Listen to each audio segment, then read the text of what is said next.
आज आपण जर गावाखेड्यात जर पाहिलं तर अतिशय खंडित विद्युत पुरवठा होतं. त्याचं एक उदाहरण जर पाहिलं तर मी तुम्हाला देतो. सभापती महोदय, सगळ्या इकडे ग्रामीण भागात हा प्रश्न जास्त आहे. शहरात ज्याप्रमाणे दर्जेदार विद्युत भेटतं त्या तुलनेत ग्रामीण भागात भेटत नाही.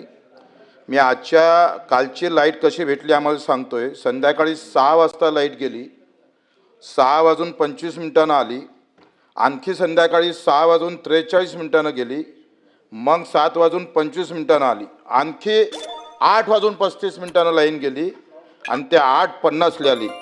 म्हणजे एकंदरीत जर आपण पाहिलं तर साधी डीपी बदलायची आहे. इथं किती कामदारांना फोन येते मला माहीत नाही, पण रोज 50-60 फोन आम्हाला असतं का आमची डीपी जळलेली आहे, ते दुरुस्त करून द्या. 8 दिवस डीप्या दुरुस्त होत नाही, ही वस्तुस्थिती आहे. त्यावर 48 तासाच्या आत त्या डीप्या दुरुस्त केल्या पाहिजे, नाहीतर पर तासी 50 रुपये दंड देण्याचाही सुद्धा आपण दंडक आहे. एकाही महाराष्ट्रात एकालाही तो दंड अजूनही कुठल्याही अधिकाऱ्याला दिला नाही. यावरही लक्ष मला वाटते घालावं लागेल. पंजाबच्या शेतकऱ्यांना 24 तास लाईट भेटतं आणि ते मोफत आहे. तेलंगणामध्ये 24 लाख शेतकऱ्यांना कृषी पंपाद्वारे आपण लाईन देतो, 9 तास पूर्ण दर्जेदार लाईन दिलं जातं. आंध्रामध्ये सुद्धा तेच आहे, तामिळनाडूमध्ये सुद्धा मोफत वीज देतोय. मग त्या तुलनेमध्ये आपल्या इथलं होणारं लोडशेडिंग, खरं तर मी देवेंद्रजी आपलं पहिलं भाषण मी विधानसभेत ऐकलं होतं. आपण जेव्हा अनुशेषावर बोलत होतो तेव्हा जेवढी पुण्याला विद्युत पाहिजे शहराले तेवढी विदर्भाले लागत नाही. हे खरं तर वस्तुस्थिती आहे आणि ती सुद्धा दर्जेदार भेटली पाहिजे आणि ते कमी दरानं भेटली पाहिजे, कारण सगळ्यात जास्त विद्युत हे विदर्भात तयार होतं. तर त्या संदर्भात आपण निर्णय घेणार का? दुसरा असं महत्त्वाचं का फिडरचं जे अंतर आहे ते प्रचंड लांब आहे आणि एवढा लांब आहे ते अंतर का त्याच्यामुळे जी विद्युत भेटायला पाहिजे ते दर्जेदार भेटत नाही.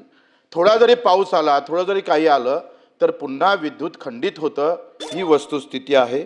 मग त्या नादुरुस्त डिप्या असन प्रचंड, तुम्ही जर पाहिल्या त्या डिप्या तर मला असं वाटतं का वर्षाले किमान 100 ते 150 शेतकरी या अपघातामुळे मरण पावतात आणि मेल्यानंतर सुद्धा त्याला 8-8 महिने 1-1 वर्ष पैसा भेटत नाही.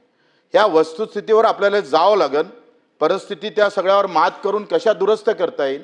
फिडर वाईज चांगला फिडर, जसं आपण पाहतोय का सुंदर गाव कल्पना तुम्ही राबवली, तसं सुंदर फिडर ही कल्पना राबवून जे कुठली तक्रारमुक्त फिडर राहील का या बाबतीतही आपल्याला निर्णय घ्यावा लागेल.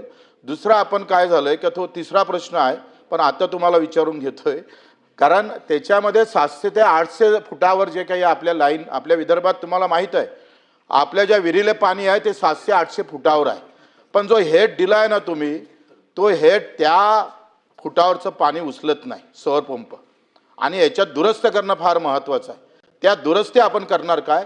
एवढे 3 प्रश्न आहे. खरं म्हणजे आपण मागच्या अनेक वर्षामध्ये विजेची उपलब्धता तर वाढवली, परंतु त्या मनाने जे डिस्ट्रीब्युशन इन्फ्रास्ट्रक्चर आहे ते काही वाढवलं नाही. त्यामुळे एकेका डीपीवर कनेक्शन्स वाढले, एकेका फिडरवरचं लोड वाढलं आणि म्हणूनच आपण RDSSची स्कीम तयार केली आहे. त्या स्कीममध्ये नेमकं हेच आपण करतो, फिडर सेपरेशन करणं. आज जिथे फिडर सेपरेशन झालेलं नाही तिथे एकाच फिडरवर शेतीचाही लोड आहे, उद्योगाचाही लोड आहे आणि घरगुती लोड आहे. त्यामुळे उरलेले सगळ्या फिडरचं सेपरेशन आपण त्याच्यात करतो आहे. ॲडिशनल सबस्टेशन्स तयार करतो, ॲडिशनल डीपी पण त्याच्यामध्ये लावतो. काम सुरू झालेलं आहे. हे काम अजून जवळपास 3 वर्षापर्यंत चालणार आहे. पण त्याच्यानंतर आपण निश्चितपणे टप्प्याटप्प्याने, म्हणजे 3 वर्ष लागतील असं नाही, पण जसं जसं ते काम होत जाईल तसं तसं आपण हे दर्जेदार पद्धतीनं त्या ठिकाणी ही वीज जी आपल्याला दिली पाहिजे. हे जे फेलियर्स होतात, वीज नाही म्हणून फेलियर नाही आहे, इन्फ्रास्ट्रक्चर गॅप आहे म्हणून ते फेलियर आहे. दुसरं, जसं मी मगाशी सांगितलं की कनेक्शन देत जायचे आणि डीपी लावायचाच नाही, त्याच डीपीवर देत जायचे, तर जसं ओव्हरलोड झाला की तो डीपी जातो. म्हणून आता आपण डीपीचंही सेपरेशन करतोय, नवीन डीपी जास्तीचे लावतोच. आणि दुसरा आपल्याला फायदा काय मिळतोय, आपल्या ऑफग्रीड सोलारमुळे आता डीपीवरही मोठ्या प्रमाणातलं लोड कमी व्हायला लागलेलं आहे. म्हणजे आता मी सहज ते बघत होतो तर डीपी फेल होण्याचा जो दर होता तो गेल्या 2 वर्षात हळूहळू कमी व्हायला लागला आहे, कारण त्या DP वरचं लोड कमी होत आहे. तथापि आपल्याला अजून हे RDSS मधलं जे काम आहे हे निश्चितपणे या ठिकाणी करावं लागेल. आपण जर बघितलं तर जवळपास या ठिकाणी आता जे काही आपण केलेलं आहे त्याच्यामध्ये 25,000 कोटी रुपयाचं डिस्ट्रीब्युशन इन्फ्राचं काम आता आपण सुरू केलेलं आहे. या कामामुळे आणि 3 वर्षाचा याला कालावधी दिलेला आहे, याचे सगळे टेंडर झाले आहेत, कामं सगळे चालू झाली आहेत. याच्यामुळे हा DP फेलियरचा रेट जवळपास आपण 0पर्यंत आणू शकू अशा पद्धतीनं याचं सगळं मॅनेजमेंट जे आहे ते आपण केलेलं आहे. आणि आता आपण वीज निरंतर योजना जी सुरू केली, आपल्याला माहिती असेल की मागच्या वर्षीपासून आपण बजेटमधनंही त्या ठिकाणी रोहित्रांकरता पैसे देतो आणि DPDCमध्येही आपण कोर आणि नॉन कोर सेक्टर बदलून त्यातही आता रोहित्रांकरता पैसा देता येईल अशा प्रकारची परिस्थिती केलेली आहे. त्यामुळे आता रोहित्र आपण मोठ्या प्रमाणात उपलब्ध करून देतो. तथापि ही गोष्ट खरी आहे की काही ठिकाणी 48 तासाच्या ऐवजी 4 दिवस 5 दिवस काही ठिकाणी लागतात, सगळीकडे लागतात असं नाही आहे. प्रयत्न करून तेही 48 तासात कसं होईल हा प्रयत्न आपण करू. दुसरं आपण जे डार्क झोनच्या संदर्भात सांगितलं, आता त्यातही आपण हा निर्णय केलेला आहे की जर एखाद्या ठिकाणी डार्क झोन सोडून, डार्क झोनमध्ये आपल्याला लावता येत नाही, पण जिथे पाणी खाली गेलेलं आहे अशा ठिकाणी आता आपण 7.5 HP ऐवजी 10 HP पर्यंत अलाउ केलेला आहे. त्याला आपण ते देतो सौर पंप, त्याला सबसिडी पण देतो.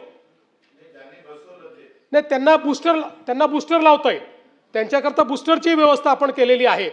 आणि आपल्याला माहिती आहे की आपण शेतकऱ्यांकडनं विजेचं बिल घेत नाही, ते आपण रद्दच केलेले, आता आपण ते घेत नाही आहोत. आणि सौर पंपवाल्यांना तर विजेच्या बिलाचा काही प्रश्नच नाही आहे. त्यामुळे मी निश्चितपणे आपल्याला आश्वस्त करू इच्छितो की ज्यांचं पाणी खोलवर गेलेलं आहे त्यांनाही बूस्टर पंपाच्या माध्यमातून किंवा अधिक क्षमतेचा पंप त्यालाही सबसिडी आपण दिलेली आहे, त्याच्या माध्यमातून त्यांनाही दिलासा देण्यात येईल.